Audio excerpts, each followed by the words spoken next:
We provide you the platform to turn your dreams into reality. Give wings to your aspirations with KR Mangalam University. तो रूस की सेना ने 500 से ज्यादा मिसाइल और ड्रोन से हमला कर यूक्रेन के एयर डिफेंस सिस्टम को पूरी तरीके से पस्त कर दिया है। किंजल और इस्कंदर मिसाइलों से रूस ने हमले किए और इन हमलों के बाद जेलेंस्की ने एक बार फिर अमेरिका से एयर डिफेंस सिस्टम देने की मांग की है, लेकिन अमेरिका फिलहाल यूक्रेन को पेट्रियट डिफेंस सिस्टम देने को तैयार नहीं है।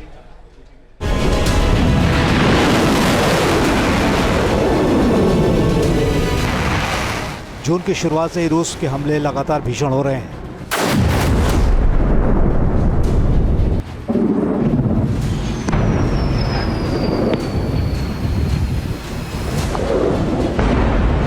यूक्रेन के ऑपरेशन स्पाइडर वेब के बाद पुतिन का गुस्सा 7वें आसमान पर है। पुतिन सीधे ट्रंप को जंग से दूर रहने की चेतावनी दे चुके हैं।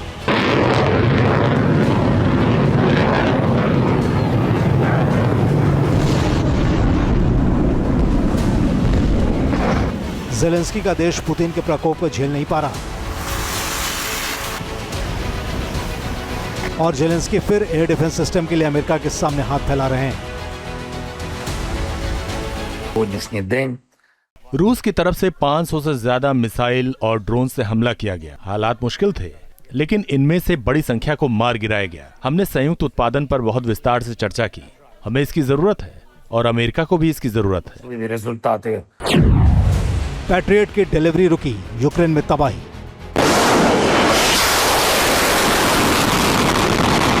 अमेरिका के एयर डिफेंस सिस्टम अब यूक्रेन को नहीं मिलने वाले।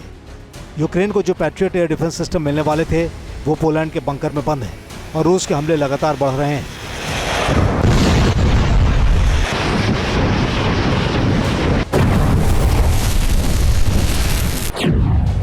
जून में रूस ने 5414 ड्रोन से यूक्रेन पर हमला किया। रोजाना 180 से ज्यादा ड्रोन हमले किए। 20,000 FPV ड्रोन से हमले किए गए और 253 मिसाइलों से यूक्रेन के कई इलाकों को जमींदोज कर दिया। पुतिन के जनरल ने इस बार ऐसा प्लान बनाकर हमले किए कि यूक्रेन को संभालने तक का मौका नहीं मिल रहा। यूरोप से मिल रहे हथियार खत्म हो रहे हैं। एयर डिफेंस सिस्टम की बैटरी खत्म हो रही है। हर तरफ विनाश के निशान है। शहरों में शमशान बन रहे हैं। 4 जुलाई की रात पुतिन की सेना ने एक ही रात में 539 ड्रोन से वार किया। 11 मिसाइलों से यूक्रेन के शहरों को टारगेट किया। कीव को ही टारगेट कर 3 मिसाइलें दागी गई।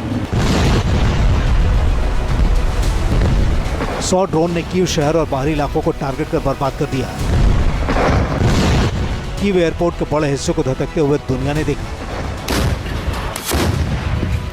पुतिन की सेना के तेज होते हमलों से आशंका बढ़ गई है कि जंग खत्म करने के लिए रूस कुछ बड़ा प्लान कर रहा है। इस जंग को जल्द खत्म करने की रणनीति बनाई जा रही है। रशिया के प्रेसिडेंट पुतिन जल्दी से जल्दी अब इस युद्ध को खत्म करना चाहते हैं, जिसके कई कारण हैं। रशिया ने इस समय वेस्टर्न पार्ट ऑफ डोनेस्क में जो शहर था जिसमें लिथियम माइंस थी यूक्रेन की, उस शहर के ऊपर कब्जा कर लिया है और रशिया ने आज तक के सबसे बड़े अटैक को किया है यूक्रेन में। यानी कि रशिया अब तुरंत यूक्रेन के ऊपर कब्जा करना चाहता है। अब तक रूस अकेला पूरे नाटो देशों के हथियारों का मुकाबला कर रहा है, लेकिन अब इस जंग से वर्ल्ड ऑर्डर बदलने की तैयारी हो रही है। नाटो देशों को बेलारूस ने नई धमकी दी है, जिससे युद्ध की तस्वीर बदलने की आशंका बढ़ गई है। Team news nation. जहां भक्ति है हर शब्द में, कथाओं में छिपे हैं दिव्य रहस्य और ज्योतिष देता है जीवन को दिशा। धर्म से जुड़ी हर बातों को जानने के लिए हमारे चैनल स्तुति को सब्सक्राइब करें। चैनल पर जाने के लिए इस लिंक पर क्लिक करें।